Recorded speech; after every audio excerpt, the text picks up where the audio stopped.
What did you think of Manson when that thing happened?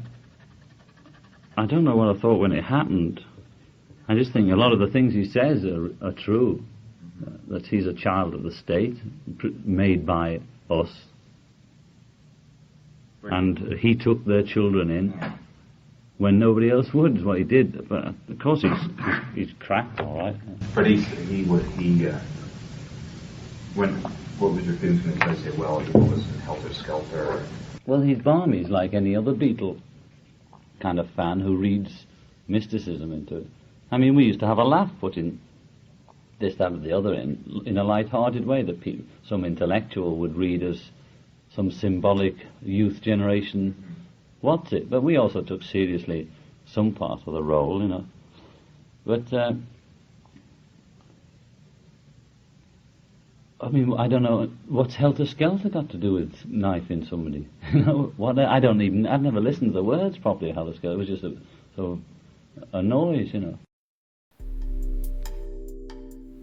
All four of the Beatles have commented on Charles Manson. Roman Polanski, the husband of Sharon Tate, was one of the most critically and commercially successful film directors in the United Kingdom. At the same time, the Beatles were at the height of their popularity in swinging 60s London. The Beatles had met Polanski at social events, and it appears they all knew Sharon Tate through Polanski. Ringo may not have known Sharon Tate well, but he definitely sounds like he was affected by her death. He said, "It was upsetting. I mean, I knew Roman Polanski and Sharon Tate, and God, it was a rough time. It stopped everyone in their tracks, because suddenly all this violence came out in the midst of all this love and peace and psychedelia. It was pretty miserable, actually, and everyone got really insecure. Not just us, not just the rockers, but everyone in LA felt, oh God, it can happen to anybody. Thank God they cut the bugger." George Harrison disliked how Manson tarnished the good name of the Beatles and made life more difficult for men with long hair. He said, "Everybody was getting on the big Beatle bandwagon, the police and the promoters, and the Lord Mayors, and murderers too.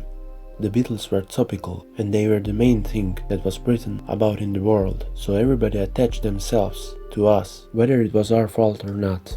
It was upsetting to be associated with something so sleazy as Charles Manson." Another thing I found offensive was that Manson suddenly portrayed the long hair, beard and mustache kind of image, as well as that of a murderer.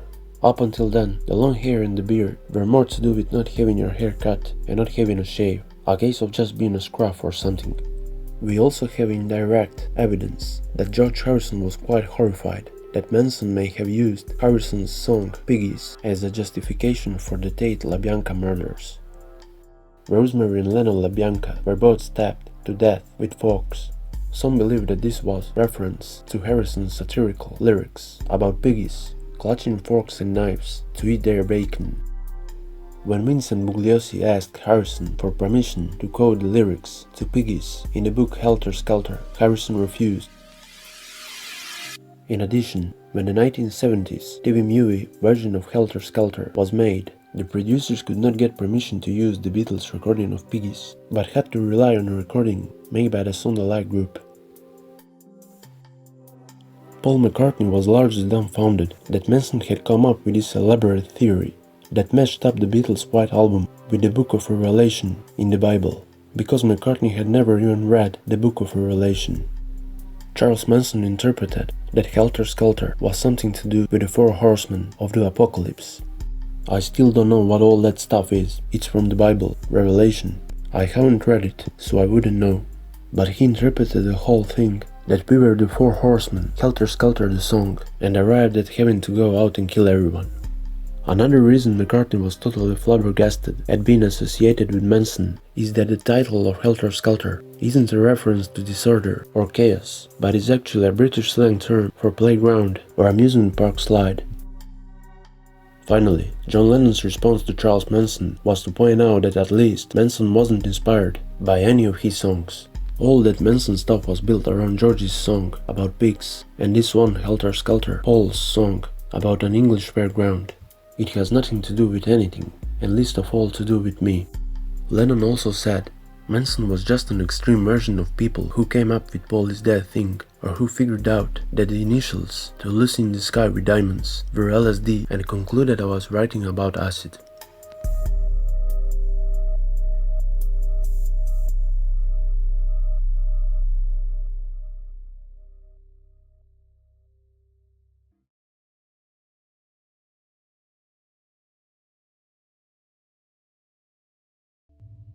Hello.